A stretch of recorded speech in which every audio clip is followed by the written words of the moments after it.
የቲፒኤልኤፍ የእውቅና ጉዳይ ያው እንዳነሱት የምርጫ ቦርድ ጉዳይ ነው። በእኛ በኩል መሰጠት አለበት ብለን እናምናለን። ህጋዊ ፓርቲ ካላለው በምርጫ ሊሳተፍ አይችልም። መንግስት ሊሆን አይችልም። ምን ማለት ነው? ተመልሰን ደግሞ ጦርነት እንገባለን ማለት ነው። ለተሐንተን ሕና እንገብራ ንኽእል ምሳል ሳይወግን ኮይንካ ሙዳ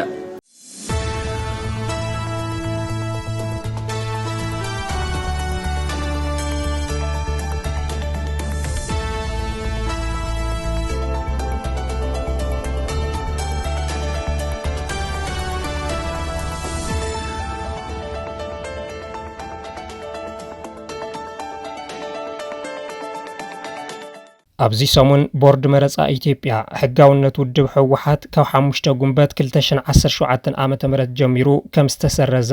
ዕላው ገይሩ እዩ። ነዚ ውሳነ ስዒቡ ካብ ክልላዊ ክሳብ ሃገራዊ ካብ ኣህጉራዊ ክሳብ ዓለም ለኻዊ መዘራረብ ዛዕባ ኮይኑ ቀኒየሎም። ምስራዝ ሕጋውነት ህወሓት ኣብ ፖለቲካ ትግራይ ኮነ ኢትዮጵያ እንታይ ትርጉም ኣለዎ? ውጽኢቱ ኸ እንታይ ክኸውን ይኽእል? ህወሓት ብርግጽ ኣብዚ ከብቅዕ ይኽእል ዶ? ወይስ ኣብ ትግራይ ኮነ ኣብ ኢትዮጵያ ካሊእ ዓይነት ፖለቲካውን ዲፕሎማስያውን ለውጢ ክፈጥር ይኽእል? ነዚ ውሳነ ስዒቡ ኩናት ናይ ምፍጣር ዕድል ይህልዎ ዶ? ኤዲቶሪያል ትግራይ ቱደይ ኣብዚ ጉዳይ ትንታነ ሒዙ ቀሪቦሎም። ጸኒሕትኩም ምሳና እንተጌርኩም ዝባኽን ጊዜ ከም ዘይህልወኩም ብምትእምማን እዩ። ሰናይ ምክትታል።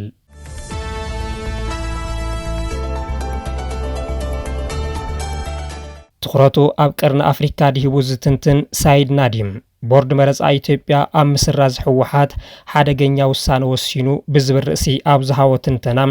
ዋላ እኳ ክፍጠር ዝኽእል ነገር ብትኽክል ንምግማት ዘጸግም እንተኾነ ኣብ መንጎ ህወሓትን መንግስቲ ፌደራልን ዝነበረ ውጥረት ከጋደድ ከም ዝኽእል ንምግማቱ ኣየጸግምን ይብል። ሳይድ ነዲም ምስራዝ ሕጋውነት ህወሓት ስዒቡ ኩናት ክፍጠር ይኽእል ኢሎም ካብ መንጎ ዝሰግኡ ውልቀ ሰባት ይመስል። እቲ ተንታኒ ንውሳነ ቦርድ መረፃ ኢትዮጵያ ምስ ውዕሊ ፕሪቶሪያ የተሓሓዞም ንሱ ከም ዝብሎ መንግስቲ ፌደራል ኣብ ፕሪቶሪያ ዝፈረሞ ስምምዕ ሰላም ምስ ህወሓት እዩ። ኣብቲ እዋን ንመንግስቲ ትግራይ ኣፍልጦ ንዘይምሃብ ምስ ህወሓት እየ ዝፍርም ኢሉ። በዚ መንገዲ ንመንግስቲ ትግራይ ምስ ኣፍረሰ ድማ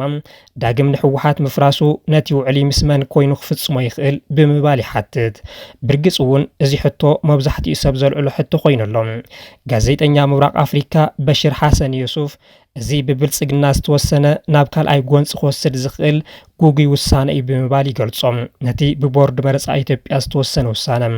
ምስራዝ ሕጋውነት ህወሓት ጉጉይ ጥራይ እንተይኮነስ ሓደገኛ እዩ ዝብሉ ዓለም ለኸ ተንተንቲ ፖለቲካ ውሕዳት ኣይኮኑን።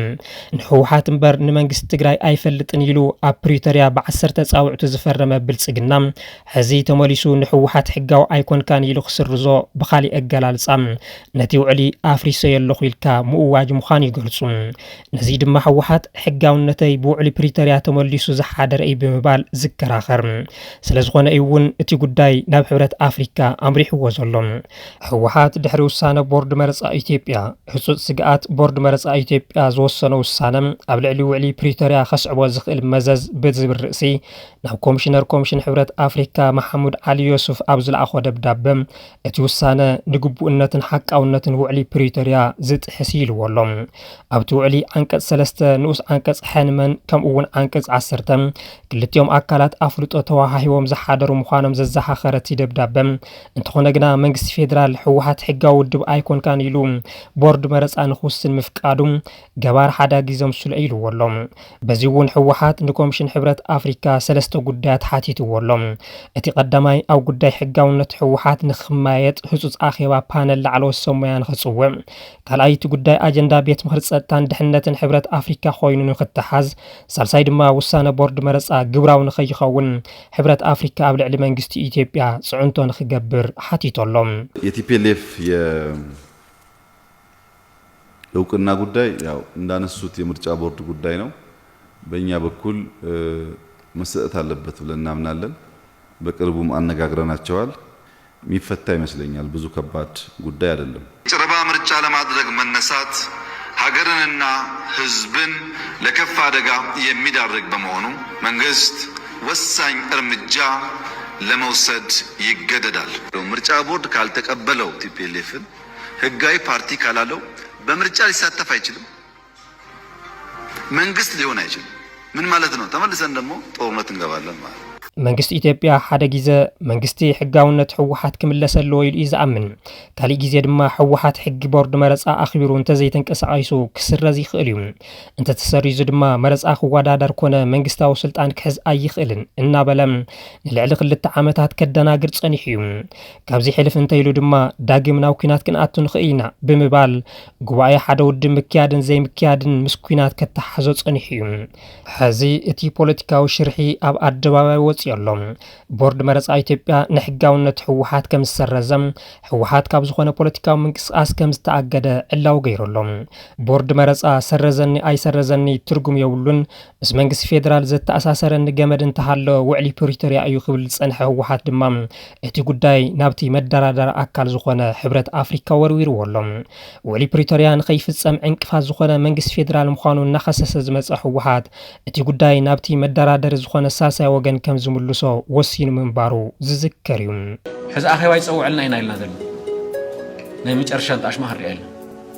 لا تحنتن حنا نجبران غير مستال ساي وجن كوين كم مدة قدموا انتخنا أبعد دواوع عالم استفرم وعلي بريتوريا نامناي مندر أفز أسماء خورد أي متجبون نيرم المدرادر تحبرت أفريقيا بمسناي مدرادرن تدرادرن كوين زقربة بالسجنام نتيو عليني بوليتيكا وحال كي تتقيم له ترحن تيكونس نام مفراس جالس أمري حوام بالسجنا وعلي بريتوريا خاو عالم لخاو سمع ناو كوميتيا وعلى وريدم ماين خطرف غيروم نزيد ما أمرار حت جراي بفلاي دم أمرار حجيزا ومن محدار تجراي جوق خوينا جلجيلهم እቲ ሕዚ ተፈጢሩ ዘሎ ኩነታት ግና ውዕሊ ፕሪቶሪያ ዳግም ናብ ቦት ዝመልስ ሰናይ ኣጋጣሚ ምዃኑ ገለ ምሁራት ይዛረቡ ኣብ ዩኒቨርሲቲ ማንቸስተር ምሁር ጸጥታን ድሕነትን ፕሮፌሰር ማክሽ ካፒላ ውዕሊ ፕሪቶሪያ ቀደም እውን ጉለት ዝነበረ ውዕሊ ይብሉ ኣነን ከማይ ዝመሰሉን ኣብ ግዜኡ ከም ዝኣመትና እዩ ኮይኑ ዘሎ ሕዚ ኣብ ጎሮሮ ሕብረት ኣፍሪካ ወዲቆሎ ብምባል ይገልጽዎም ሕዚ እታ ኩዕሶ ኣብ ኢድ ሕብረት ኣፍሪካ ትርከብ ሕብረት ኣፍሪካ ውዕሊ ፕሪቶሪያ ብቕንዕና ንኽትግበር ይገብር ዶ ወይስ كمتي زموصو حزون سرعات بلصقنا نمحواس وعلي بريتوريا نخرمس يفقد قصيلو زرئي زخون حدا نجر رغصنيا مخان زكال غنام نتግራይ ካብ ትማሊ ሎም ዝሐሸ ዕድል ዘሎ ምዃኑ እዩ ትማሊ ኣብዶ ኣፍሪካ ኣብ ቅድመ ዓለም ማዕረ ተደራዳሪት ዝነበረት ትግራይ ናብ ኢትዮጵያ ተመሊሳ ተማዛዚት ኮይና ዝነበራ ናይ ምድርዳር ዓቕሚ ሕሊፋ ብምሃባ ዝተውሃለቶ ሰሚዓ ዝተውሃወቶ ተቀቢላ ክትነብር ተገዲዳ እዚ ኣመራርሓ ትግራይ ዝሓንሸሾ ዕድል ሕዚ ዳግም ተመሊሶሎም ጉዳይ ውዕሊ ፕሪቶሪያ ካብ ኢድ ብልጽግና ወፂኡ ዳግም ናብ ዓለም ለኸ መደራደር ትዝምለሰሉ ዕድል ተፈጢሮሎም ናብ ውዕሊ መንደረ ውሪዱ ብልጽግና ዘጣየሾ ኮሚቴ ዝፈርሰሉ ዕድል ሕዚ ኮይኖሎም ከምቲ ንኽልተ ዓመትን መንፈቕን ዝመፀ ብልጽግና ኣዛዚ ሕወሓት ተኣዛዝ እንተይኮነስ ማዕረ ተላዘብቲ ማዕረ ወሰንቲ ዝኾኑሉ ዕድል ሕዚ ኮይኖሎም ምዕራብ ትግራይ ይኹን ካሊእ ግዝኣት ትግራይ ብሽም መከራኸርቲ ኣብ ትሕቲ ወረርቲ ዝነብረሉ እንተይኮነስ ብመሰረት ሕገ መንግስትን ውዕሊ ፕሪቶሪያን ናብ ቦቱ ዝምለሰሉ ዕድል ካብ ዝሓለፈ ሎም ዝሐሸ ኮይኖሎም ወረርቲ ሓይልታት እንተይወፁ ሰራዊት ትግራይ ምብታን ጥራሕ እንተይኮነስ በቲ ውዕሊ ዘቐመጦ ማዕረ ዝፍጸመሉ ዕድል ሕዚ ተፈጢሮሎም ብመንጽር እዚ እንትርአ ከምቲ ገለገለ ዝብልዎ ሕወሓት ጠፊኡ ሞይቱ እንተይኮነስ ሕዚ ካብ ዝወደቐሉ ተሲኡ ምባል ይከኣል ሕወሓት ካብ ተማእዛዝነት ብልጽግና ወፂኡ ከም ሓደ ተደራዳሪ ኣካል ሽምጢ ገቲሩ ዝማጎተሉ ዕድል ክፈጥር ይኽእል እዩ ሕጋዊ ሰውነቱ እውን ክምለሰሉ ዝኽእል ዕድል ኣስፊሖሎም እዚ ሕዚ ተፈጢሩ ዘሎ ዕድል ንሕወሓት ጥራሕ እንተይኮነስ ንትግራይ እውን ዓብዪ ዕድል እዩ ትግራይ ኣብቶም ዝሓለፉ 2 ዓመትን መንፈቕን ካብቲ ናይ እዋን ኩናት ንላዕሊ ብዘይናኣስ ተጎዲኣ እያ ትግራይ ክበሃል ከሎ ህዝቢ እዩ ህዝቢ ትግራይ ዋላካ ውዕሊ ሰላም ፕሪቶሪያ ብምኽታሙ ድምፂ ጥይት ካብ ምስማዕ እንተደሓነም ካብ ሞት ግና ይደሓነን ሕዚ እውን ፍቓዶ ኬንዳ ዝርከብ ተመዛበሊ ብጥሜትን ሕማምን ይመውት እዩ ዘሎ ሕዚ እውን ከምቲ ኣብ እዋን ኩናት ዝነበረ ብስደት ፋሕ ብትን እዩ ዝብል ዘሎ ሰብኣዊ ሓገዝ ክረክብ ኣይከኣለን ወይ ከዓ ናብ መረቦቱ ክምለስ ኣይከኣለን ህዝቢ ትግራይ ሕዚ እውን ካብ ወረ ኩናት ወፂኡ ናብ ስርዕ ህውየትን ዳግም ሕንፀትን ክምለስ ኣይከኣለን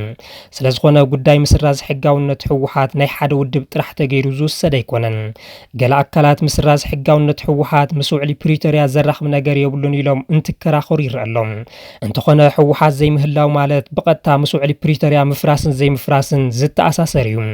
ኣብ መንጎ ክልተ ኣካላት ዝተፈጸመ ውዕሊ እቲ ሓደ መዋዕለ መዓልቲ ኣካል እንተዘይሃልዩ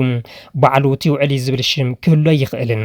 ምክንያቱ ውዕሊ ኣብ መንጎ ክልተ ኣካላት ዝካየድ ሰነድ ስምዕ ስለ ዝኾነ እቲ ውዕሊ ፈሪሱ ማለት ድማ ካብ ሕወሓት ሓሊፉ ብቐጥታ ዝጉዳእ ህዝቢ ትግራይ ምዃኑ ግልጽ እዩ ስለ ዝኾነ ምስራዝ ሕጋውነት ሕወሓት ጉዳይ ሓደ ውድብ እንተይኮነስ ጉዳይ ትግራይ እዩ ነዚ ኩሉ ትግራዋይ ነዚ ፖለቲካዊ ሽርሒ ብልጽግና ክኹንኖን ክቃለሶን ዝግባም ነዚ ድማ ሓድነቱ ኣስጢሙ ናይ ምድርዳር ዓቕሙ ክብከብል ዝግባም